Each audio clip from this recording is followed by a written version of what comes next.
فوني خبرين تترى وتوتا فرنقلو ديجيتال ميديا جرى جفتو سينجتا أدو هنيو ياراب قبرني سليب داني جرى أدو ولين أندستو أحمدي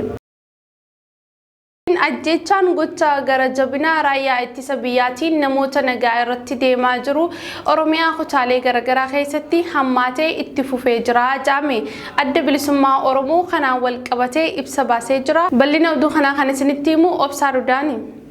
Ajjechaa fi gochi gara jabina raayyaa ittisa biyyaa namoota nagaa irratti raawwachaa jiru Oromiyaa keessatti daran hammaatee itti fufee jiraachuun adda bilisummaa Oromoo kan ABO'n ibsa baasee torban kana keessatti addeesse.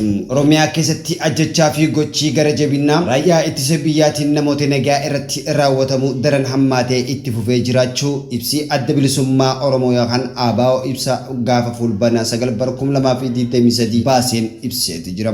Ibsichi akka jootti seenaa keessatti gara jabinaa fi gochi hammeenyaa ummata cunqurfamaa mirga isaa falmatu boodatti deebisee hin beekus jaan raayyaan ittisaa biyya Itoophiyaadhaa paartii badhaadhinaatiin durfamuun ammas gocha gara jabinaatii fi suukanneessaa dargaggoota Oromoo irratti raawwataa jiraachuu joo ibsi kun akka ibsi kun jootti raayyaan ittisa biyyaa Itoophiyaa hagayya 30/2023 dargaggoota maqaan isaanii hedduu ta'an ammoo akka ajjeesantu dhagahame. Namoota ajjeefaman keessaa Tamasgan Diinaatiif akkasumatti Firoomsaa Baay'inaa fi Waaqtolaa Darajjee faanis godina Qellama Wallaggaa ona Anfelloo fi ganda Suudii keessaa seeraan ala qabanii hidhamanii turan keessaa yeroo ta'an dargaggoota Tamasgan Diinaadhaa gaafa fulbaana 8/2023 akka ajjeesanii fi warri kaan achiin buutes akka dhabamanis himamaati jira. Guyyuma kana raayyaan ittisa biyyaa Itoophiyaadhaa dargaggoo maqaan isaa Galaasaa Jifar Dhaabaadhaa jedhamu bakka jireenya isaatii magaalaa Amboo keessaa qabanii gara bakka dhaloota isaa ona Amboodhaa ganda galaan waddee isaatti geessuudhaan haala suukanneessaa fi gara jabinaan guutameen ajjeesuu isaanii adda bilisummaa Oromoo ibsa haasaa keessatti himeeti jira.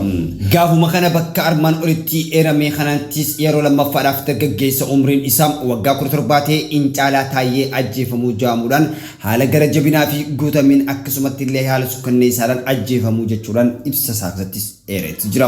Godina Wallaggaa Bahaa Ona Simboo Sirree ganda Jaarsoo Uwaamaa keessattis dargaggoo maqaan isaa Daanuu Malkaamuu Gammadaa jedhamuun ajjeesuudhaan reeffa isaa karaa irrattis gatanii bineensa nyaachisan jechuudhaanis ibsi adda bilisummaa Oromoo kunis ibsa isaa keessatti beeksise. Gochi suukanneessaa kun adeemsa seeraa tokkoon malitti namoota meeshaa waraanaa hin hidhanne irratti raawwatamee jira jechuudhaan ibsi adda bilisummaa Oromoo torban kana keessa baasee ni addeessa. Gamtoonni manneen murtii Soomaaliyaa Magdishoo kan Al-Shabaabiin bara 2006 hanga bara 2009tti yeroo weerara Soomaaliyaa irratti qabatee gadi bu'uu hordofee Itoophiyaa irratti komii bal'aa qabaachuu isii akeekachiiste. Bal'ina oduu kanaa kan isinitti himu Samir Jooteeti. Humni waraanaan ergamaan coomsa gamtaa Afrikaa Soomaaliyaa keessa jiru dhuma bara 2024tti guutumatti Soomaaliyaa keessaa kan baafamu waan ta'eef Al-Shabaab Itoophiyaadhaaf balaa ta'uusii gabaasni dhaabbata Jamestown Foundation kan idil addunyaatti qorannoo fi xiinxala gaggeessuun beekamu ibsa bal'aa gama marsariitii isaatiin maxxanseeti jira. Kanaanis gareen shoora keessummaa isaatiin beekamu kun Itoophiyaa daangaa dheeraa Soomaaliyaa waliin qooddattu waggootiitti aanan keessatti waldhabdee dheeraa keessa galchuu akka danda'u agarsiisa jedhame. Gamtaan manneen murtii Islaama Maqdishootti kan Al-Shabaab bara 2006 hanga 2009tti yeroo weerara Soomaaliyaa irratti qabatee gadi bu'uun hordofee Itoophiyaa irratti komii bal'aa akka qabus akeekkachiifameeti jira jechuudhaan dubbate. Gabaasni kun akka ibsetti Itoophiyaan humna waraanaa gamtaa Afrikaa waggoota 15f Soomaaliyaa keessa ture keessatti hirmaannaa guddaa kan qabdu yoo ta'u ergamaan gamtaa Afrikaa Soomaaliyaa keessatti milkaa'uudhaaf gahee olaanaa taphachuu isaa ni beekama. Haleellaa Al-Shabaab waggoota 12f Soomaaliyaa keessatti raawwachaa turte keessatti gaheen Itoophiyaan qabdu yeroo dheeraadhaaf Al-Shabaab irratti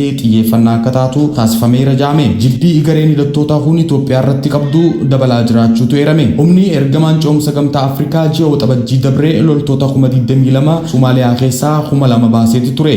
Adoolessa dhufu keessaa loltoota 3,000 guutumatti ofirraa baasuudhaaf karoorfachuu isaa akeekkachiiseeti jira. Kaayoon guddaan raayyaan ergama coomsa gamtaa Afrikaa nageenya Soomaaliyaa tasgabbeessuu fi itti gaafatamummaa mootummaa federaalaa Soomaaliyaa irratti dabarsuu ta'us haleellaan Al-Shabaab yeroo yeroodhaa gara yeroodhaatti akka jiru himamaati jira. Itoophiyaan hirmaannaa waraanaa ergama ce'umsa gamtaa Afrikaa keessatti qabdu irrattis Itoophiyaan Jibuutii fi Keeniyaa wajjin sadaasa dabree Maqdishootti wal ga'uun loltoota dabalataa kuma gara Somaaliyaatti ergiteeti jirti. Haala kanaan Al-Shabaab haleellaa isaa loltoota biyya alaa irratti xiyyeeffateeti jira. Al-Shabaab waggoota muraasa dabraniif haleellaa daangaa Itoophiyaa keessatti raawwachuuf yaalii gochaa tureen ji'a waxabajjii dabree naannoo Somaalee magaalaa Dolloo haleeluun isaa ni yaadatama. Keessumattuu Itoophiyaa fi Somaaliyaan daangaa bal'aa waan qooddataniif fedhii cimaa gareen kun Itoophiyaa haleeluudhaaf qabuu fi rakkoo nageenya Itoophiyaa keessatti mul'atan wal qabate. Keessumattuu Itoophiyaa fi Somaaliyaan daangaa bal'aa waliin qooddataniif fedhii cimaa gareen kun Itoophiyaa haleeluuf qabuu fi rakkoo nageenya Itoophiyaa keessatti mul'atuun wal qabate Al-Shabaab ji'ootaa fi waggootan dhufan keessatti haleellaa shororkeessummaa wal duraa duubaan raawwachuu akka danda'u yaadni dhiyaateeti jira.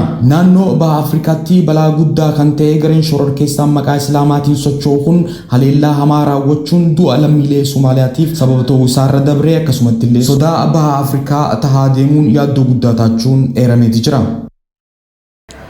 Oduu keenya sadaffaatiin hogganoonni mormitoota Khamisa darbee Maqalee keessatti hidhaman gallakkifamanii jiru. Bal'ina oduu kanaa ammas kan isinitti himu Obsaa Ridaani.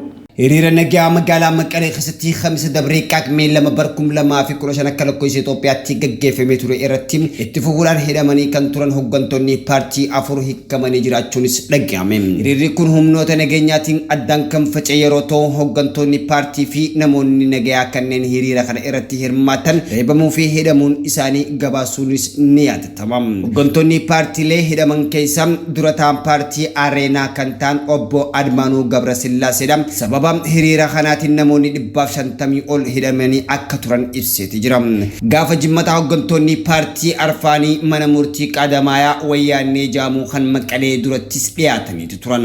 Tokkoon tokkoo isaanii wabii qarshii 10,000tiin akka gadhiifaman kan murteesse poolisiin nu gadhiisuu hin qabu jechuudhaan achiin booda ammoo hanga wixataa sa'a boodaatti akka gadhiifaman illee ifateeti jira. Hirmaattonni hiriira nagaa saniin qabamanii mana hidhaa keessa turan waraqaa eenyummaa isaaniitiin wabiidhaan kan gadhiifaman ta'uunis ibsameeti jira.